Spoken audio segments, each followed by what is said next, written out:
मालती केतकी पुष्पै हेम पुष्पै विंचक्षणा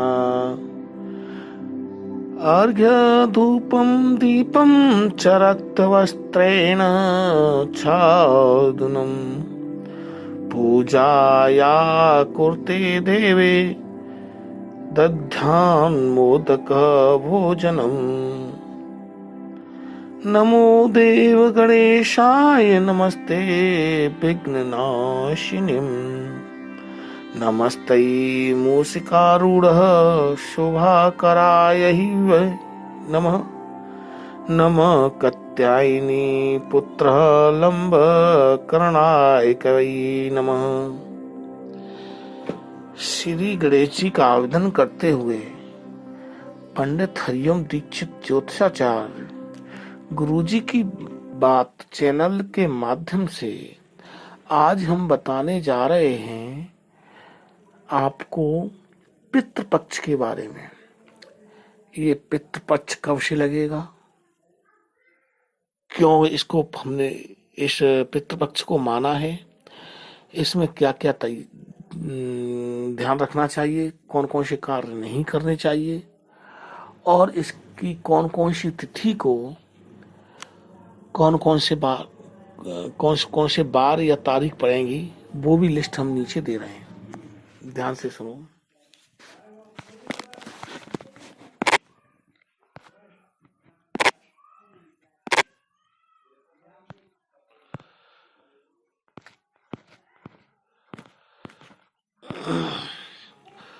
भाद्र पक्ष की शुक्ल पक्ष पूर्णिमा से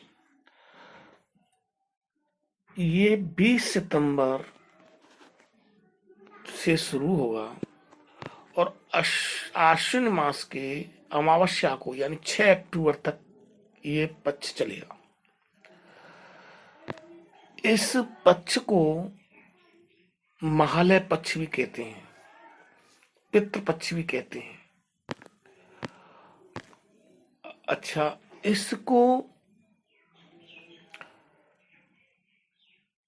इस पक्ष को क्यों मनाया जाता है, इसके बारे में विशेष वैज्ञानिक और शास्त्रयुक्त कारण भी बताता हूं। ध्यान से सुनिए।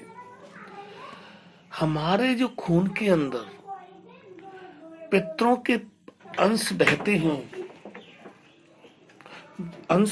हैं, यहां से हमें उन पितरों का ऋण उतारना पड़ता है और उस ऋण उतारने के लिए हमें जिस माता पिता से ये हम पैदा हुए, उस रक्त को, उस अन्न को चुकाने के लिए पितरों का तर्पण किया जाता है। इसमें जब हम माता के गर्भ में आते हैं तो उस समय पिता के 84 अंश प्राणवायु के रूप में हमारे शरीर के अंदर जाते हैं, जिसमें से 28 अंश उस प्राण के खुद के जीवन या खुद के खान पान से पैदा होते हैं और 56 अपने पिता के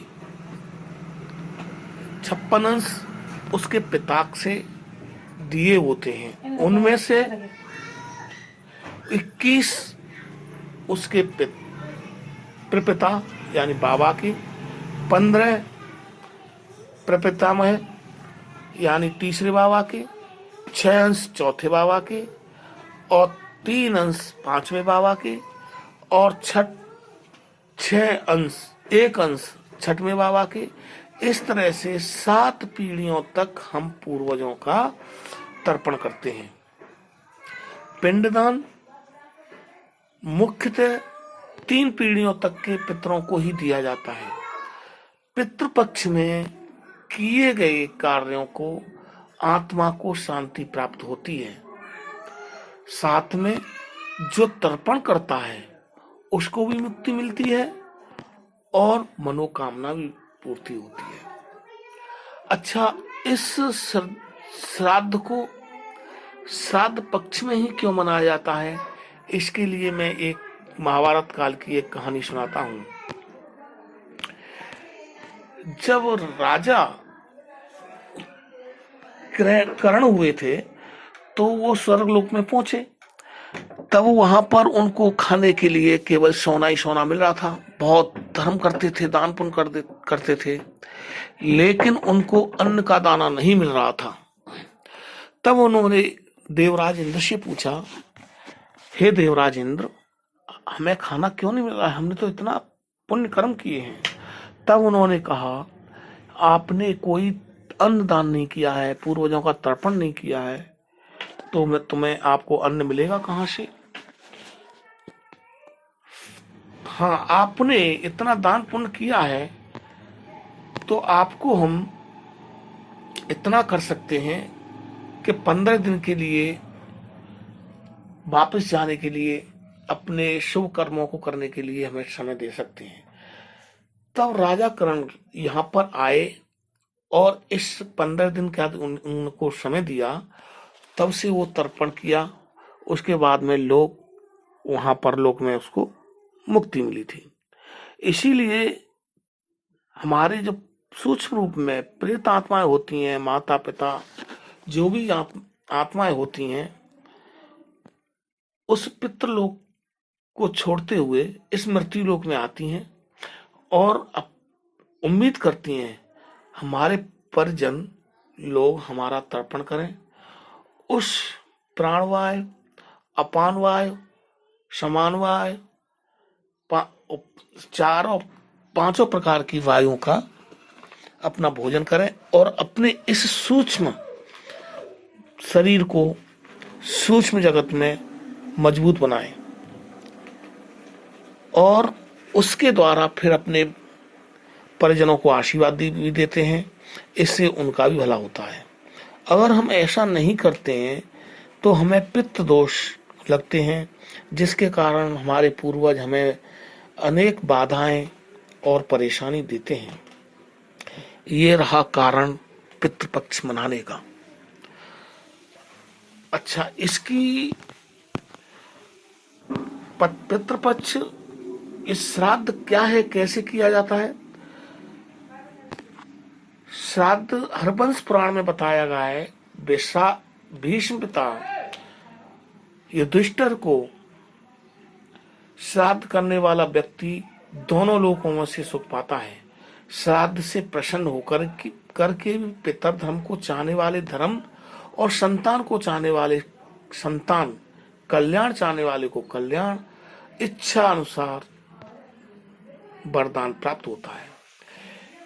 पितृपक्ष 20 सितंबर से 2021 से प्रारंभ होगा और 6 अक्टूबर अमावस्या तिथि के साथ समाप्त हो जाएगा। यानी 20 सितंबर 2021 को पूर्णमासी है और बुधवार 6 अक्टूबर को अमावस्या है। बाकी की तिथियां में थोड़ा विरोधाभास है। कुछ विद्वानों ने 27 तारीख को कोई श्राद्ध का खाली दिन माना है, किसी विद्वानों ने 26 तारीख का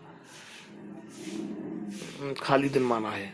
इसमें से एक दिन कम हो जाएगा क्योंकि वो तिथि पूरे 2 दिन रहती है। इसीलिए हम आपको सुविधा के लिए नीचे एक लिस्ट भेज रहे हैं। इस लिस्ट को ध्यान से देखना। इसी के अनुसार श्राद्ध मनाए जाएंगे हमारे इस क्षेत्र में। जय श्री राम।